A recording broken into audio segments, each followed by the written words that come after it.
हमारे इंडिया की कुछ जगहें ऐसी हैं जहां आज भी भरपूर बर्फ़ देखने को मिल सकती है। सिर्फ ज़रूरत है घर से बाहर निकलने की।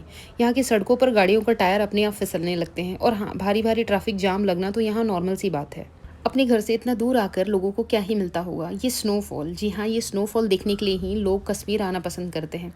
इसलिए स्नोफॉल देखने के लिए मैं भी पहुँच गई जन्नत कश्मीर कहे जाने वाला गुलमर्ग में।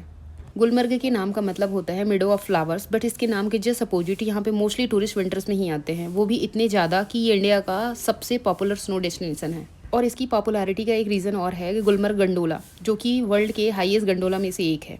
कश्मीर का ट्रिप प्लान मत करना without knowing this is Anu, and मैं आपको बताने वाली हूँ ऐसे 4 टिप्स जिसे जाने बिना आप कश्मीर ट्रिप प्लान नहीं कर सकते हैं।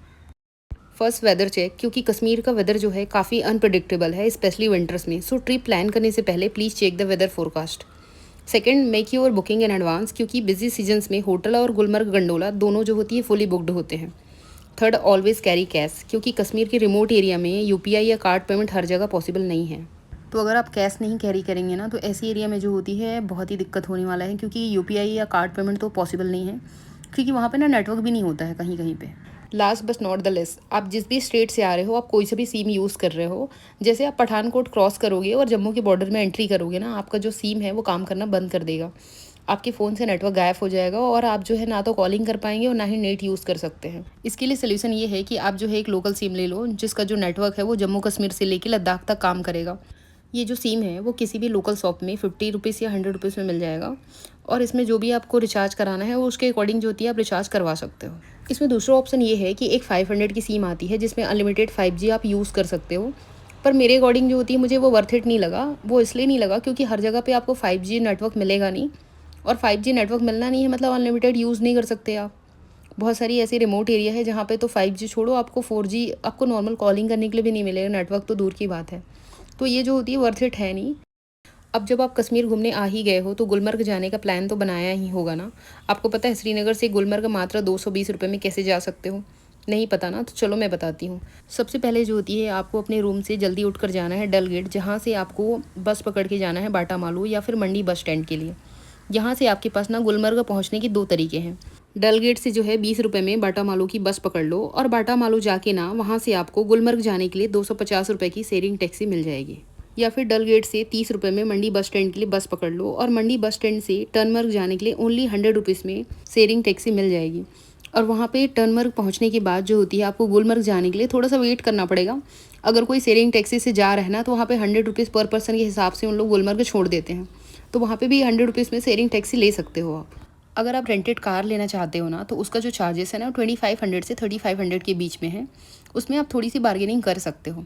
अगर आप खुद की कार से आ रहे हो ना, तो यहाँ आने से पहले अपनी कार के टायर में जो होती है स्नो चेन लगवा के आइए, अदरवाइज जो होती है बहुत ज़्यादा दिक्कत होने वाला है। गाड़ी ऐसे स्कीड करती है ना, हालत ख़राब हो जाती है। तो अगर आप लोग जो होती है बाई रोड आने का प्लान बना रहे हो, और जिस भी टाइम आप आ रहे हो उसके जो है 1-2 दिन पहले अगर स्नोफॉल हुआ है, तो आप ऐसा मान के चलिए कि रोड जो होती है बहुत ही बुरा होने। तो अगर आप जो है स्मूथ रोड ट्रिप करना चाहते हो ना, तो सबसे अच्छा तो ये है कि आप जिस भी चीज़ से आ रहे हो, कार या बाइक से, तो आप जो है अपने कार या बाइक के टायर में जो होती है ना चेन लगवा लो।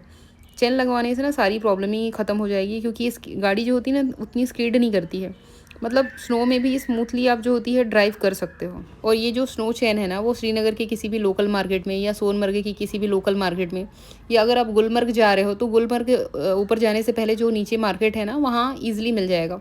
या तो आप वहाँ से ख़रीद सकते हो या फिर आप रेंट से भी ले सकते हो। कश्मीर जिसको जन्नत भी कहा जाता है, और यहाँ चारों तरफ आपको मिलेगा पहाड़, बर्फ़, और मिलेगी बहुत सारा सुकून। लेकिन ना यहाँ के एक सच ये भी है कि यहाँ की खूबसूरती जितनी असली है ना, उतनी ही कुछ लोग टूरिस्ट को देख के कुछ एक्स्ट्रा स्मार्ट हो जाते हैं। तो अगर आप भी कश्मीर पहली बार आ रहे हो ना, तो हो सकता है कि आप भी इनके ट्रैप में फंस जाओ और इस स्कैम के शिकार हो जाओ। तो आपको करना क्या है, मैं आपको इस वीडियो में बताने वाली हूँ। आपको यहाँ पे ना बहुत सारे स्कैम देखने को मिलेंगे, उनमें से मैं 7 स्कैम आपके लिए कवर कर रही हूँ इस वीडियो में, जिनको आपको ध्यान में रखना है, और आप इन स्कैम से बच जाओगे अगर आपने मेरे टिप्स फॉलो किया तो। वीडियो को ना एंड तक जरूर देखना, क्योंकि लास्ट वाला जो स्कैम है ना बहुत ही कॉमन होने वाला है। सबसे पहला स्कैम शुरू होता है बस स्टैंड से या रेलवे स्टेशन से। जैसे ही आप श्रीनगर पहुंचते हैं, तो आप जो है रेलवे स्टेशन आएंगे या फिर बस स्टैंड आएंगे, या फिर आप आएंगे एयरपोर्ट, तो इनके बाहर आपको बहुत सारे टैक्सी ड्राइवर मिलेंगे। और अगर आपने पहले से रेट चेक नहीं किया है ना, तो यहीं से स्टार्ट होती है पूरी कहानी। यहाँ टैक्सी वाले टूरिस्ट को देख के अलग अलग रेट बताते हैं। शॉकिंग है बट रियल है। अब आपको ऐसे में करना क्या है, अगर पॉसिबल है ना, तो आप लोकल बस ले सकते हो। और अगर आपको बस नहीं मिल रही है और आपको अपना टाइम भी सेव करना है, तो पहली बात जो आपको ध्यान में रखना है वो ये है कि किसी एक टैक्सी वालों की बातों पे ना भरोसा नहीं करना है। अलग अलग लोगों से रेट कंपेयर करना है। और जो JNK के जो ऑफिशियल वेबसाइट है ना, जिसमें टैक्सी के रेट लिस्ट लिखे हुए हैं, आप एक बार ज़रूर वो चेक करो टैक्सी बुक करने से पहले। अगर आपने होटल पहले से बुक किया हुआ है ना, तो ट्राई करना कि होटल से ही पिकअप अरेंज हो जाए, ये बेस्ट रहेगा। जो भी कम्युनिकेशन करो टैक्सी ड्राइवर से क्लियर करना कि फ़ाइनल कितना होगा, कोई एक्स्ट्रा चार्ज तो नहीं देना होगा। और हाँ, एड्रेस भी सही सही बताना, वरना बाद में ये एक्स्ट्रा चार्ज लेंगे और आप कुछ कर भी नहीं पाएंगे। इसलिए क्लियर कम्युनिकेशन, नो टेंशन, ये रूल्स हमेशा याद रखना।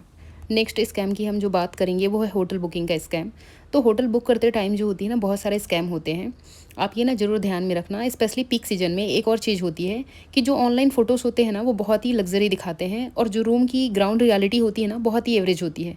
तो आपको ना बिना रिसर्च के यहाँ पे नहीं आना है, और आपको ना रेट भी डबल लगेगा पीक सीजन में। तो आपको ना ये ध्यान में रखना है कि जो भी फ़ोटो दिखाया गया है ना, उसी के हिसाब से कहीं से भी बुकिंग नहीं करनी है। किसी भी ट्रस्टेड वेबसाइट के थ्रू जो होती है आप बुकिंग कर सकते हो। फेसबुक या इंस्टाग्राम पर बहुत सारे फेक पेज बने होते हैं होटल बुकिंग से रिलेटेड, जो कि एडवांस में आपसे पेमेंट मांगेंगे। आपको ना उन पे ट्रस्ट नहीं करना है। किसी भी ट्रैवल वेबसाइट के थ्रू जो होती है, जो ट्रस्टेबल होती है, उसके थ्रू ही आपको बुकिंग करनी है और उसके थ्रू ही पेमेंट करना है। आप जिस भी होटल को बुक करने जा रहे हो ना, उसका रिव्यूज़ आपको गूगल पर ज़रूर चेक कर लेना चाहिए, और 2-3 होटल से कंपेयर करो, उसके बाद ही होटल चूज़ करो। या फिर ना डायरेक्ट कॉल करके नेगोशिएट भी कर सकते हो, ये ज़्यादा बेटर रहेगा। जो होटल के ओनर होते हैं ना, उनके नाम का QR कोड, फ़ोनपे, गूगल पे, ये सब भी होता है। तो आपको उन लोग लिंक भेजेंगे, जिसमें जो होती है आपको कन्फर्मेशन का भी ईमेल आएगा या मैसेज आएगा। उसके बाद ही आपको उनको पेमेंट करना है, और आपको ना पूरा पेमेंट नहीं करना है। पूरा पेमेंट इसलिए नहीं करनी है क्योंकि अगर आपको 3-4 दिन रुकना है, तो आप ना 1 दिन का ही पेमेंट करो। क्यों? क्योंकि अगर आप जैसे होटल पे पहुँचोगे और आपने जैसे पिक में देखा है, जैसे ऑनलाइन देखा है, और आपको वैसा रूम नहीं मिला, वैसा एम्बियंस नहीं मिला, तो आपके पास हमेशा जो होती है एक ऑप्शन रहेगा ना, कि उसको कंटिन्यू करना है कि नहीं करना है। और जैसे आपको होटल जाके पता चला कि होटल बहुत अच्छा है, जैसे आपने देखा है वैसे ही है, तो जिस टाइम पे आप चेक इन कर रहे हो ना, उस टाइम पे जो होती है, आप ये बोल ही सकते हो कि जो है हम इसको कंटिन्यू करने वाले हैं, 2-3 दिन के लिए नहीं करना है, जो भी है वो आपके ऊपर है। लेकिन जैसे आपने चेक इन भी कर लिया और वो होटल भी आपको अच्छा लग रहा है, लेकिन आप सोच रहे हो कि आज नहीं बोलते हैं, कल बोल देंगे कि हाँ ठीक है, आज भी कंटिन्यू करेंगे, तो आपको ऐसा नहीं करना है। क्या पता वो दूसरे दिन प्राइस बढ़ा दे, क्योंकि ये मैं ना अपने पास्ट एक्सपीरियंस से बता रही हूँ कि हम लोग जो होती है ना, ऑनलाइन बुक करके गए थे, और वो रूम भी हमको अच्छा लगा था। पर हम लोगों ने सोचा कि चलो ठीक है, देखते हैं कि कल जो है कंटिन्यू अगर करेंगे, तो जब इन लोग चेकआउट के लिए बोलेंगे तो हम लोग बोल देंगे कि नहीं, आज हम लोग इसको कंटिन्यू करने वाले हैं। और दूसरे दिन जब हमने बोला ना रिसेप्शन में कि हाँ, ब्रेकफास्ट करने के बाद, कि हाँ ये जो है ना, हम इसको कंटिन्यू करने वाले हैं, उन्हें प्राइस बढ़ा दिया सडन। तो अगर आप जो है चेक इन कर रहे हो और आपको लग रहा है कि होटल बहुत अच्छा है और इसको हम कंटिन्यू कर सकते हैं, तो आप उसी दिन जो है रिसेप्शन में क्लियर कर दो कि आगे जो है कंटिन्यू करना है या नहीं करना है। थर्ड और जो सबसे मोस्ट इंपॉर्टेंट स्कैम है, वो है गंडोला टिकट का। तो अगर आप कश्मीर आ रहे हो, तो डेफिनेटली जो होती है आपके बकेट लिस्ट में गुलमर्ग जाने का प्लान तो होगा ही। गुलमर्ग का जो मेन अट्रैक्शन है वो है गंडोला राइड। एशिया का हाईएस्ट केबल कार में से एक है। पीक सीजन में ना जो गंडोला राइड का टिकट है वो जल्दी सोल्ड आउट हो जाते हैं। तो इस टाइम पे कुछ एजेंट जो होते हैं ना, वो डबल रेट में आपको टिकट ऑफर करेंगे, या फिर ना फेक कंफर्मेशन दिखा के आपको ये बताएंगे कि उनके पास ना टिकट अवेलेबल है।